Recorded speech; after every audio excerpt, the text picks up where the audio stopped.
Here at the Indio Performing Arts Center, Mayor Miller wants the vigil to honor those who were devastated by the tragedies across the nation and come together as a community to discuss solutions. You can see the fireworks show on display tonight right here at the Palm Desert Aquatic Center. Firefighters are on scene right now working to contain a hazmat situation as a result of this big rig accident. The New York City Parks Department tells News 12 that once the plan is approved, construction won't begin for 9 months and will take more than 12 months after that. Palm trees in the date industry are huge here in the Coachella Valley, and an invasive species of weevil targets only palm trees. Police right now are investigating a home invasion here in Desert Hot Springs. One male was injured and taken to the hospital. What was taken remains under investigation. Here in the Coachella Valley, Indio will host a multi-faith community prayer vigil tomorrow. The goal is to bring together people of all faiths and backgrounds in a peaceful and non-confrontational setting. Welcome to the Desert Living Show. I'm your host, Erica Jackson, and today with me is Ariana Tejero, a producer here at KMIR News. It's a hard feeling, you know, we just happy it's over with, and now we can go on with our lives now, because we've been 5 years. 5 years later, and friends and family of Officer Jermaine Gibson may finally have some peace. At the Banning Justice Center, Derjon Gray, a felon who caused the death of Cathedral City Police Officer Jermaine Gibson during a high-speed chase back in March of 2011, was found guilty on all charges, including second-degree murder and manslaughter. The night started in Cathedral City, but ended fatally in Palm Springs when Gray was driving under the influence of methamphetamine, alcohol, and marijuana at over 100 miles an hour. During the chase, Officer Gibson's car crashed into a palm tree, which started a fire. Despite a rescue attempt from a fellow Cathedral City police officer, Officer Gibson died almost instantly. He knew this was possible. We had long discussions about this. It's an obvious ultimatum or option that could come out of this career, but he wouldn't have traded it for the world. Officer Gibson left behind a wife and an infant son. We're so happy that we got this verdict, and now our family can have some peace. Derjon Gray could face 30 years to life in prison during his sentence on September 9th. As a mother, I also fell for his mom as well. It's a heartbroken decision. We both lost our sons. Officer Gibson's family says while they're happy they can finally move on with their lives, it still doesn't take the pain away.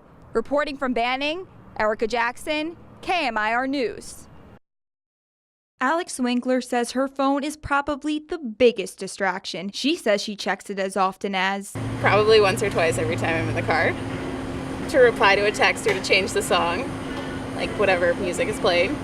According to auto safety regulators, U.S. traffic deaths jumped almost 8% in 2015, making it the deadliest year on the road since 2008. One explanation is distracted driving due to mobile devices. It is very dangerous. It's never worth it to use your cell phone while you're driving. It only takes 1 second for a tragic collision to occur. Mobile devices and distracted driving are some of the reasons for more fatalities on the road, but lower gas prices are also causing more deaths. The lower gas prices are also bringing in more people on the road, like Jim Bradfield. Now that gas prices have decreased, he thinks less about the next time he'll take out his car for a drive. Now I can roll in for $15 and it's not nearly as costly. So, you know, if I want to go on a road trip, I'm going to go on a road trip. In hopes of preventing more deaths behind the wheel, the Department of Transportation announced a new safety agreement with automakers, which would require that 99% of new cars have a standard automatic emergency braking system by 2022. Distracted driving, especially cell phones, is becoming a bigger and bigger problem. With technology advancing, there's just so many things that you can do on your phone that can cause you to be distracted. Erica Jackson, KMIR News. Stephanie Lopez, a New York foundling foster parent, took in a baby girl and then decided she would take in her 2 older sisters to keep the family together. You have to make sure that you're doing it for the right reasons and that you are able to provide what they need. Because it's not about you. It's not about you. It's not about me. It's not about my husband. It's not about my kids. It's about them. What is best for them?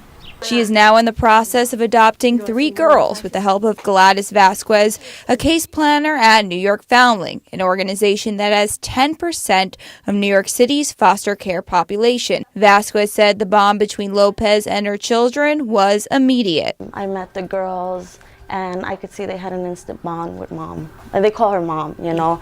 I can see, you know, just the way they are. And even though there's 6 kids in the home, you can see how they are as a family. When I first met Stephanie, my mom, like I felt safe. Like I felt like I belonged here.